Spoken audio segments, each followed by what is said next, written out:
도대체 뭐가 무리한 요구인가요? 집들은 다 하는 일인데 혹시 우리를 우습게 보시는 건 아니겠죠?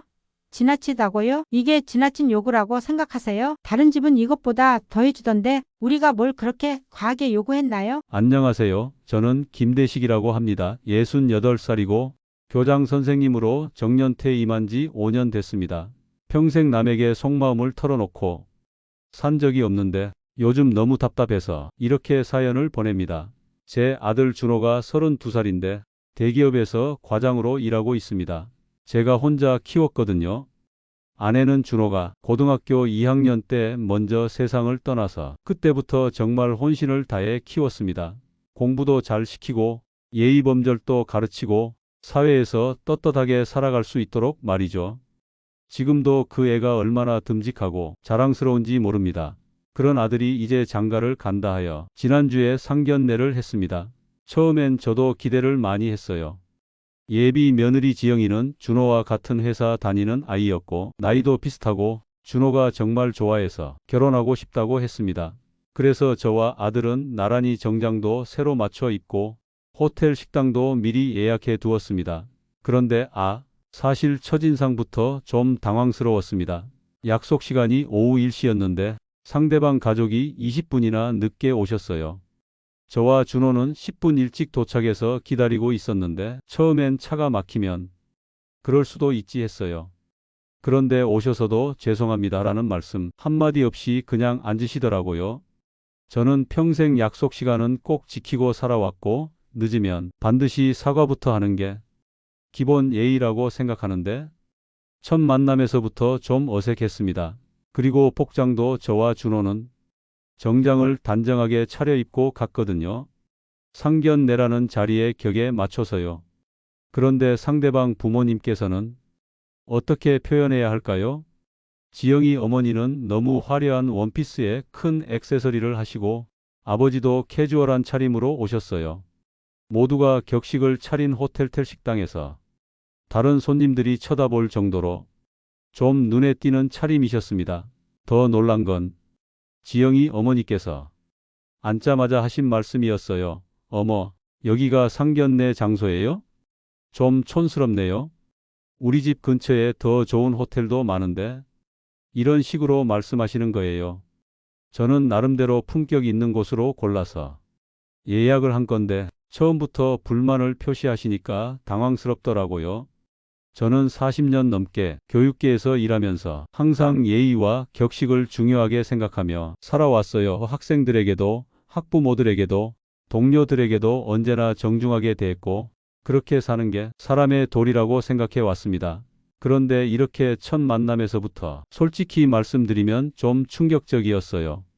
그래도 자리가 자리인 만큼 최대한 화기애애하게 만들어 보려고 노력했습니다. 메뉴를 고르면서 어떤 음식을 좋아하시는지요? 하고 정중하게 물어봤는데 지영이 아버지가 음식은 뭐든 상관없어요.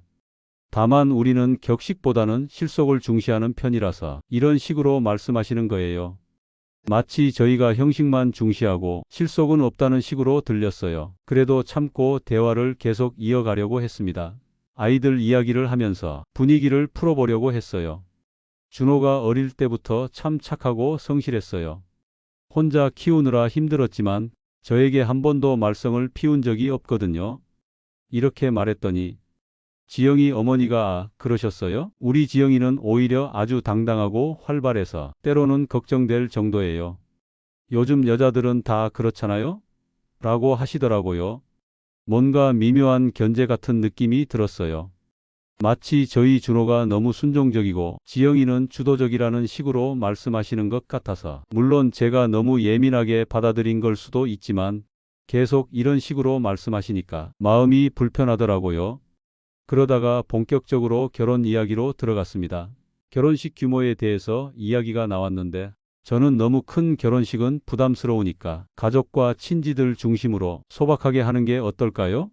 라고 조심스럽게 말씀드렸어요. 그랬더니 지영이 아버지가 그런가요? 저희는 결혼식은 인생에 한 번뿐인 큰 행사니까 제대로 해야 한다고 생각하는데 이렇게 말씀하시면서 표정이 좀 굳어지더라고요.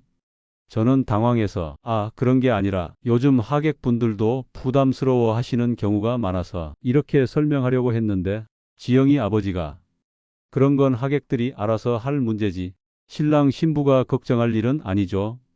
라고 딱 잘라 말씀하시더라고요.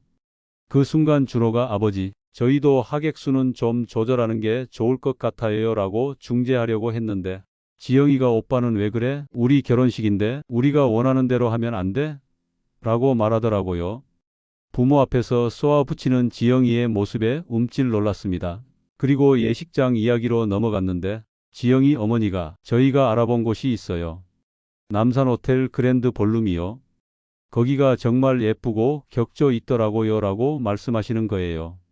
그런데 그곳은 제가 알기로도 정말 비싼 곳이거든요. 솔직히 준호 혼자 벌어서는 좀 부담스러운 금액이에요.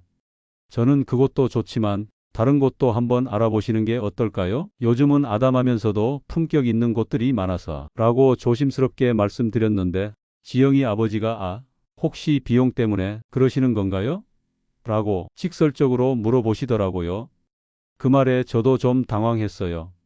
물론 비용도 고려사항이긴 하지만 그렇게 직접적으로 물어보시니까 비용도 그렇지만 차라리 그 돈으로 다른 곳에 사용하는 게 더 합리적이라고 대답했는데 지영이 어머니가 실용적인 것도 중요하지만 하나밖에 없는 딸 결혼식인데 너무 아끼면 안 되잖아요 라고 말씀하시더라고요. 그래도 분위기를 바꿔보려고 다른 이야기를 꺼냈습니다. 요즘 집값이 정말 많이 올랐죠? 신혼집 구하는 것도 쉽지 않을 텐데 애들이 고민이 많겠어요. 이렇게 말했더니 지영이 아버지가 갑자기 몸을 앞으로 기울이며 그 이야기 나왔으니 말인데요 라고 하시더라고요. 신혼집은 당연히 준호가 알아서 하는 거죠? 요즘도 그게 일반적이죠? 이렇게 말씀하시는데 목소리에 확신이 가득하더라고요. 저는 물론 그렇게 하는 경우가 많지만 요즘은 서울 집값이 워낙에 비싸니 저희가 모두 함께 도와주는 게 이렇게 조심스럽게 말씀드렸어요. 그런데 지영이 어머니가 그래도 집은 남자가 마련해야 하는 거 아닌가요? 그게 우리나라 전통이잖아요 라고 말씀하시더라고요. 그러면서 우리 지영이가 집도 없는 애한테 시집가서 월세 내면서 살 수는 없잖아요 라고 덧붙이시는 거예요. 저는 솔직히 좀 당황했어요. 요즘 집값이 얼마나 비싼지 아시잖아요? 준호가 아무리 대기업에 다닌다고 해도 서울 시내에 집을 사려면 부모 도움 없이는 어려워요. 그래서 집값이 워낙 비싸니까 다른 데서 전략해서 집을 먼저 구해야 하지 않을까요? 라고 말씀드렸어요. 그랬더니 지영이 아버지가 다른 데서 전략하신다는 게 무슨 말씀인가요? 라고 물어보시더라고요. 저는 예를 들어 결혼식이나 예단 같은 이렇게 말하다가 말았어요. 그런데 지영이 어머니의 표정이 확 굳어지는 게 보였거든요. 그러시는군요. 집 때문에 예단을 줄이시겠다는 말씀이시네요? 지영이 어머니가 이렇게 말씀하시는데 목소리가 차가워지더라고요. 그런데 할 건 해야 하는 거 아닌가요? 집은 집이고 예단은 예단이지. 지영이 아버지도 거들어서 맞습니다. 신부에게 드리는 예단이나 예물은 예로부터 내려오는 전통이에요. 그걸 집 때문에 소홀히 할 수는 없죠 라고 말씀하시더라고요. 그러더니 더 구체적인 이야기를 꺼내시는 거예요. 요즘 애들은 명품 가방에 시계 보석은 다 받는다던데? 지영이 어머니가 이렇게 말씀하시면서 요즘 신부들 트렌드라네요 라고 덧붙이시더라고요. 저는 정말 깜짝 놀랐어요. 명품 가방에 보석까지. 그것도 모자라서. 지영이 아버지가 그리고 꾸민비도 있어야 하죠. 현금으로 말이에요 라고 당당하게 말씀하시는 거예요. 꾸민비라고 하시면 사부인이 안 계시니까 잘 모르시는구나. 신부가 혼수 준비하고 꾸밀 때 드는 비용이에요. 보통 2천만 원 정도는 받는다던데요 라고 하시더라고요. 저는 그 순간 정말 어지러웠어요. 집도 사야 하고 결혼식도 해야 하고 거기에 명품까지. 도대체 얼마나 많은 돈이 들어가는 건지. 준호가 요즘은 그렇게까지 하지 않아도 라고 말하려고 했는데 지영이가 오빠 너무 그렇게 말하지 말라고 제지하더라고요. 그러자 지영이 어머니가 지영이 말이 맞아요. 이런 건 당연한 거예요 라고 지영이 편을 들어주시더라고요. 저는 그 순간 정말 답답했어요. 40년 넘게 교육자로 살아오면서 전략하고 검소하게 사는 게 미덕이라고 생각했는데 이렇게 당연하다는 듯이 비싼 것들을 요구하시니까 물론 딸을 아주 귀하게 대접하는 집으로 시집 보내고 싶은 부모 마음은 이해해요. 하지만 대접이라는 게 마음이 먼저지 온갖 돈으로 쳐발라야만 대접하는 건가요? 그리고 그것도 집집마다 사정이 다르니 정도라는 게 있지 않나요? 그래서 조심스럽게 서로 맞춰가야 하는 거 아닐까요? 일방적으로 지나치게 요구하시는 건 좀 라고 말씀드렸어요. 그랬더니 지영이 아버지가 갑자기 표정이 굳어지면서 이게 지나친 요구인가요? 라고 반문하시더라고요. 다른 집들은 다 이렇게 하는데 우리만 특별히 더 요구하는 것도 아니고 지영이 어머니도 목소리가 높아지면서 혹시 우리 집안을 우습게 보시는 건 아니겠죠? 라고 말씀하시더라고요. 그 말을 듣는 순간 정말 마음이 상했어요. 제가 언제 누구를 우습게 본 적이 있나요? 평생 사람을 존중하며 살아왔는데 단지 경제적 현실을 말씀드린 것뿐인데 그렇게 받아들이시다니. 그때 지영이 아버지가 정말 직설적으로 말씀하시더라고요. 솔직히 말씀드리면 우리 집안을 가볍게 보시는 것 같아서 유감입니다. 그 말을 들은 순간 저는 정말 충격을 받았어요. 이런 얘기를 초면에 예비 사돈에게 하다니요. 저희가 언제 그런 식으로 제가 말하려고 했는데 지영이 아버지가 아니면 뭡니까? 집도 제대로 준비 안 하겠다. 예단도 줄이겠다. 결혼식도 작게 하겠다. 이게 우리 딸을 제대로 맞이하겠다는 자세인가요? 라고 목소리를 높이시더라고요. 저는 순간 혈압이 오르는 느낌이었어요. 평생 이런 식으로 말다툼을 해본 적이 없는데 그래도 참고 그런 게 아니라 요즘 현실을 고려해서 라고 말하려고 했어요. 그런데 지영이 어머니가 현실이라고 하시지만 우리 지영이도 명문대 나와서 좋은 회사 다니는 애예요. 그런 애가 시집 가서 초라하게 살 수는 없잖아요. 라고 말씀하시더라고요. 그러면서 혹시 준호 씨 월급이 얼마나 되는지 알 수 있을까요? 라고 물어보시는 거예요. 저는 정말 기가 막혔어요. 상견례 자리에서 월급을 묻다니. 그것도 그렇게 직설적으로. 준호도 얼굴이 빨갛게 달아오르는 게 보였어요. 그런 건 나중에 아이들끼리라고 말하려고 했는데 지영이 아버지가 아니에요. 이런 건 미리 명확히 해두는 게 좋아요. 라고 하시더라고요. 준호가 아무리 대기업에 다닌다고 해도 우리 지영이 기대 수준에 맞춰 살려면 경제적 뒷받침이 있어야 하거든요. 지영이 어머니가 이렇게 말씀하시면서 그래서 부모가 도와줘야 하는 거 아닌가요? 라고 덧붙이시더라고요. 저는 그 순간 정말 화가 났어요. 내심 홀로 애지중지 키운 자랑스러운 아들 준호가 이런 집에 장가가서 저 집안에 돈 벌어오는 기계 취급을 받게 될까봐 두려운 마음이 들더라고요. 준호가 얼마나 착하고 성실한 아이인데 그런 아이를 마치 자기 딸 먹여 살릴 기계로만 평가하다니. 그래서 제가 참지 못하고 서로 맞춰가야지. 일방적으로 지나치게 요구하는 게 아니지 않습니까? 라고 말했어요. 목소리가 조금 높아졌을 거예요. 평생 이런 식으로 말해본 적이 없는데. 그러자 지영이 아버지가 지나치다고요? 이게 지나친 요구라고 생각하세요? 라고 반문하시더라고요. 다른 집은 이것보다 더해주던데 우리가 뭘 그렇게 과하게 요구했나요? 지영이 어머니도 거들어서 맞아요. 우리가 뭐 엄청난 요구를 한 것도 아닌데 왜 이렇게 반대하시는지 모르겠어요. 라고 말씀하시더라고요. 그러면서 그냥 경제적으로 어려우시면 솔직히 말씀하시지 왜 우리를 나쁘게 만드세요? 라고 하시는 거예요. 저는 정말 어이가 없었어요. 제가 언제 그분들을 나쁘게 만들었나요? 단지 현실적인 이야기를 한 것뿐인데.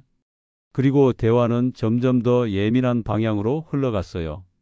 지영이 아버지가 솔직히 말해서 교장 선생님이셨으면 그래도 어느 정도 재정적 여유는 있으실 텐데 라고 말씀하시더라고요. 마치 제가 돈을 숨기고 있다는 식으로. 공무원 연금도 나오고 하니까 아들 결혼 정도는 넉넉히 시켜줄 수 있지 않나요? 그 말을 듣고 정말 기분이 나빴어요. 제가 평생 모은 돈이 얼마나 되는지, 어떻게 살아왔는지도 모르면서. 그리고 과거 이야기까지 나오기 시작했어요. 우리 지영이 엄마도 명문가 출신이에요. 지영이 아버지가 갑자기 가문 이야기를 꺼내시더라고요. 할아버지가 일제강점기 때 독립운동을 하셨고 해방 후에는 사업으로 성공하셨거든요. 그런 집안 딸을 함부로 대하시면 안 됩니다. 저는 정말 당황했어요. 갑자기 가문 자랑이 나오다니. 그리고 지영이 어머니도 맞아요. 우리는 그냥 평범한 집안이 아니에요. 그런데 지금 대우가 너무 실망스럽네요 라고 말씀하시더라고요. 준호가 어머니, 아버지 그만해 주세요 라고 말리려고 했는데 지영이가 오빠, 왜 우리 부모님께 이런 대접을 받게 하는 거야? 라고 오히려 준호를 탓하더라고요. 그 이후로는 정말 어색한 침묵이 흘렀어요. 음식은 나왔지만 아무도 제대로 먹지 못했어요. 포크질을 하면서도 마음은 편하지 않았고 몇 마디 주고받는 말도 다 형식적이었어요. 지영이 어머니가 음식이 좀 짜네요 라고 하시면서 또 식당에 대한 불만을 표시하시더라고요. 저는 이 식당을 선택할 때 정말 신중하게 골랐는데 음식도 맛있고 분위기도 좋은 곳이라고 생각했는데 계속 이런 식으로 말씀하시니까 정말 기분이 상했어요. 준호가 어머니, 다른 메뉴로 바꿔드릴까요? 라고 조심스럽게 물어봤는데 지영이 아버지가 이미 시킨 건데 뭐라고 하면서도 표정은 여전히 불편해 보였어요. 그러다가 지영이가 엄마, 아빠, 이제 그만 좀 하자 라고 말했는데 목소리에 짜증이 섞여 있더라고요. 그런데 그 짜증이 저희에게 향한 게 아니라 자기 부모님께 하는 말투인 게 더 충격적이었어요. 상견례 자리에서 부모님께 그렇게 말하다니. 지영이 어머니가 지영아, 너는 왜 우리 편이 아니야? 우리가 너 생각해서 하는 말인데? 라고 하시니까 지영이가 알아요, 알겠다고요. 그런데 너무 그러시면 곤란해요 라고 대답하더라고요. 저는 그 광경을 보면서 정말 당황스러웠어요. 제가 아는 예의범절로는 이해할 수 없는 상황이었거든요. 아무리 부모님이 실수를 하셨다고 해도 다른 사람들 앞에서 그렇게 말하는 건 저는 준호에게 그렇게 가르치지 않았는데, 그리고 더 충격적인 건 지영이가 준호에게 하는 말이었어요. 오빠, 우리 아빠 말이 틀린 건 아니잖아? 집도 준비해야 하고 예단도 해야 하는 거 맞잖아? 라고 하더라고요. 마치 자기 부모님 편을 들어달라는 식으로. 준호가 지영아, 그런 건 우리가 따로 상의해서 라고 말하려고 했는데 지영이가 왜 여기서 다 정하면 안 돼? 어차피 해야 할 일이잖아 라고 말하더라고요. 그 순간 저는 정말 마음이 무거워졌어요. 듬직하고 성실한 자랑스러운 제 아들이 결혼 후에 잘못된 선택으로 인해 제대로 된 대우를 받지 못하고 살게 될까봐 정말 걱정되고 불안해지더라고요. 지영이가 부모님 편만 들고 준호의 입장은 전혀 고려하지 않는 모습을 보니까 앞날이 눈에 훤하더이다다. 우리 지영이가 뭐가 부족해서 이런 대접을 받아야 하는지. 지영이 어머니도 목소리가 높아지면서 명문대 나오고 좋은 회사 다니고 예쁘기까지 한데 뭐가 문제인가요? 라고 하시는 거예요. 저는 그 말을 듣고 정말 답답했어요. 누가 지영이에게 문제가 있다고 했나요? 단지 경제적인 현실을 이야기했을 뿐인데. 그리고 계속 우리 지영이만 이야기하시면서 준호에 대한 배려는 전혀 없으시더라고요. 그때 지영이가 또 준호에게 오빠, 너도 뭔가 말 좀 해봐. 우리 부모님이 틀린 말 하는 건 아니잖아 라고 하더라고요. 그때 준호의 얼굴을 보니 벌겋게 상기되어 안절부절 못하는 모습이었어요. 그 얼굴을 바라보는 제 마음이 찢어지는 것 같았습니다. 준호가 지영아, 나도 최선을 다할 테니까 조금만 기다려줘라고 말했는데 그 말을 듣고 지영이 아버지가 최선을 다한다는 게 구체적으로 뭔가? 집은 언제까지 구할 건가? 지영이한테 뭘 해줄 거냔 말이야? 라고 따지듯이 물어보시더라고요. 저는 그 순간 정말 화가 났어요. 제 아들을 마치 신문하는 것 같았거든요. 그래서 준호가 성실하고 착한 아이니까 열심히 할 겁니다. 다만 무리한 요구는 라고 말하려고 했는데 지영이 어머니가 무리한 요구라고 또 그러시네요 라고 끊어서 말씀하시더라고요. 도대체 뭐가 무리한 요구인가요?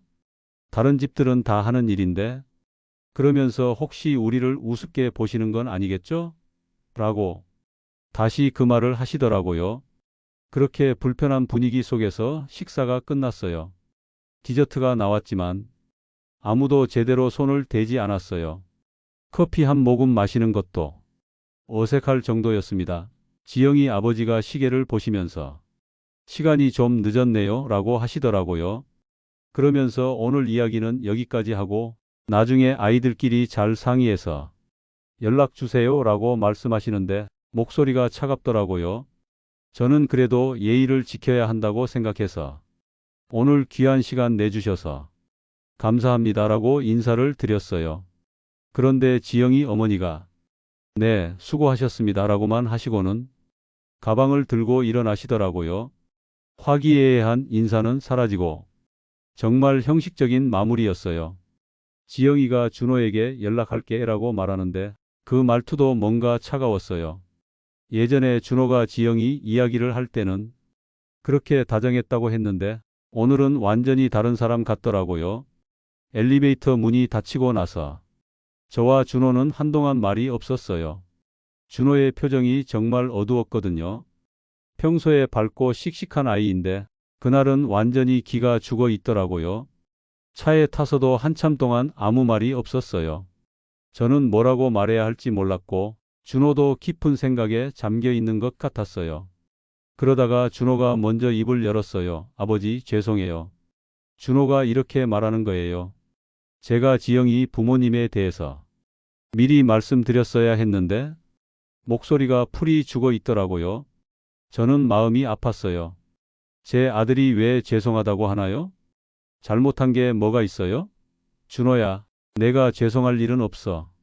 다만 저도 어떻게 말해야 할지 고민이 되더라고요.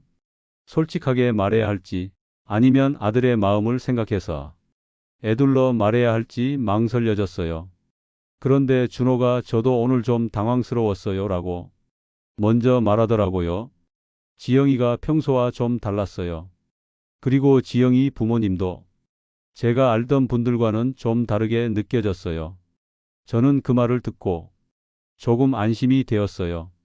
준호도 뭔가 느낀 게 있구나 싶어서 준호야, 아버지가 보기에는 상대방 부모님의 격이 너무 안 맞는 것 같아. 우리와는 사는 방식이나 가치관이 많이 다른 것 같고 준호가 고개를 끄덕이더라고요. 앞으로 결혼해서도 계속 이런 식일까봐 걱정돼요. 준호가 이렇게 말하는데 목소리에 실망감이 가득하더라고요. 저는 안쓰러우면서도 한편으로는 다행이라는 생각이 들었어요. 준호가 현실을 제대로 보고 있구나 싶어서 그래. 결혼은 평생 가는 일이니까 신중하게 생각해야 해. 저는 더 이상 아들에게 무슨 말을 해야 할지 모르겠더라고요. 이 결혼 당장 그만두라는 말이 목적까지 올라왔지만 아들이 그렇게 좋아하는 여자친구라 하니 헤어지라고 할 수도 없고 그렇다고 결혼하면서 집 하나 안 해왔다고 처가에서 무시당하며 살게 두자니 제 가슴이 찢어질 것 같고 그리고 오늘 지영이 부모님이 요구하신 것들 솔직히 우리 형편으로는 무리예요. 준호가 현실적인 이야기를 하더라고요. 집도 사야 하는데 거기에 명품이며 보석이며 도대체 얼마나 들어가는 건지 지영이와 같이 살려고 결혼하는 게 아니라 돈을 주고 결혼을 하는 것 같아요. 저도 그렇지 너무 과도한 요구였어. 그리고 그런 걸 당연하다는 듯이 말하는 태도도 좀 그랬고 라고 말했어요. 그 이야기를 듣고 저는 조심스럽게 말했습니다. 준호야, 결혼은 혼자 하는 게 아니야. 두 가족이 만나는 일이기도 하고 오늘 보니까 너무 가치관이 다른 것 같아. 준호가 네, 저도 그런 생각이 들어요. 특히 돈에 대한 생각이 너무 달라요. 지영이는 명품을 당연하게 생각하고 비싼 걸 좋아하는데 저는 그렇게 살아본 적이 없어서 라고 하더라고요. 그래, 그런 게 중요해. 돈 쓰는 방식이 다르면 결혼해서 계속 갈등이 생길 거야. 저와 아내는 평생 검소하게 살아왔기 때문에 더욱 그런 부분이 중요하다고 생각했어요. 제 분수에 맞게 살아왔고, 그저 더 나은 삶을 살기 위해 열심히 노력하며 살아왔거든요. 상견례를 하고 몇 일 뒤 준호에게서 연락이 왔어요. 아버지 지영이랑 만나서 이야기했는데 좀 복잡해졌어요 라고 하더라고요. 저는 무슨 일인지 궁금해서 무슨 이야기를 했는데? 라고 물어봤어요. 그랬더니 준호가 지영이가 상견례 때 일로 화가 많이 났대요. 아버지가 자기 부모님을 무시했다고 라고 하더라고요. 저는 정말 어이가 없었어요. 제가 언제 누구를 무시했나요? 무시했다고? 내가 뭘 잘못했다는 거야? 하고 물어봤더니 준호가 지영이 말로는 결혼 준비에 대해서 너무 부정적으로 반응했다고, 그리고 자기네 가족을 얕보는 것 같았다고 하더라고요 라고 설명해 주더라고요. 그리고 지영이가 결혼을 다시 생각해 보자고 하더라고요. 준호가 이 말을 할 때 목소리가 좀 떨리더라고요. 실망한 것 같기도 하고 안도하는 것 같기도 하고, 저는 한편으로는 다행이라는 생각이 들었어요. 이런 식으로라도 정리가 되는 게 나을 것 같아서. 그래서 너는 어떻게 생각해? 라고 물어봤어요. 준호가 사실 저도 좀 그런 생각이 들었어요. 지영이가 상견례 때 저보다 부모님 편만 들고 앞으로도 계속 그럴 것 같아서 걱정됐거든요 라고 하더라고요. 그리고 지영이 부모님이 요구하시는, 솔직히 제가 감당하기 어려워요. 명품 가방에 보석에 꾸민비까지 그런 걸 다 해주려면 몇 년은 더 벌어야 할 것 같아요. 저는 준호가 현실을 정확히 파악하고 있다는 게 기특했어요. 그래, 무리해서 결혼하면 나중에 더 힘들어져. 차라리 지금 정리하는 게 서로에게 좋을 거야. 그리고 또 며칠 뒤 아들은 파혼하겠다는 연락을 해왔습니다. 저는 그저 담담히 잘했다 라고만 했습니다. 지금 생각해보면 정말 다행인 것 같아요. 만약 그대로 결혼했다면 준호가 얼마나 힘들었을까? 결혼은 정말 신중하게 해야 하는 일이에요. 특히 두 가족의 가치관이 맞아야 하고 서로를 배려하고 이해하는 마음이 있어야 하죠. 요즘 젊은 사람들은 겉으로 보이는 것만 중요하게 생각하는 경우가 많은데, 정작 중요한 건 마음이고 인성이에요. 예쁘고 잘났다고 해서 좋은 배우자가 되는 건 아니거든요. 그리고 무엇보다 제 아들이 스스로 올바른 판단을 할 수 있는 아이로 자랐다는 게 기특하고 자랑스러워요. 처음에는 지영이에게 빠져서 제 말을 잘 듣지 않을까봐 걱정했는데 결국 현실을 직시하고 용기 있는 결정을 했거든요. 지금 준호는 다시 밝은 모습으로 돌아왔어요. 회사 일도 열심히 하고 취미 생활도 즐기고 오히려 예전보다 더 여유로워 보여요. 아마 언젠가는 정말 좋은 사람을 만나게 될 거예요. 준호를 있는 그대로 사랑해주고 함께 꿈을 키워나갈 수 있는 그런 사람을 만나는 그 날까지 저는 아들을 믿고 기다려주려고 합니다. 혹시 비슷한 고민을 하고 계신 분들이 있다면 겉으로 보이는 조건보다는 인성과 가치관을 더 중요하게 보시기 바라요. 그리고 자녀들의 결혼 문제로 고민이시라면 충분히 대화하시고 현명한 조언을 해주세요. 부모의 경험과 지혜가 정말 소중하거든요. 저의 이야기가 누군가에게 도움이 되었으면 좋겠습니다. 감사합니다.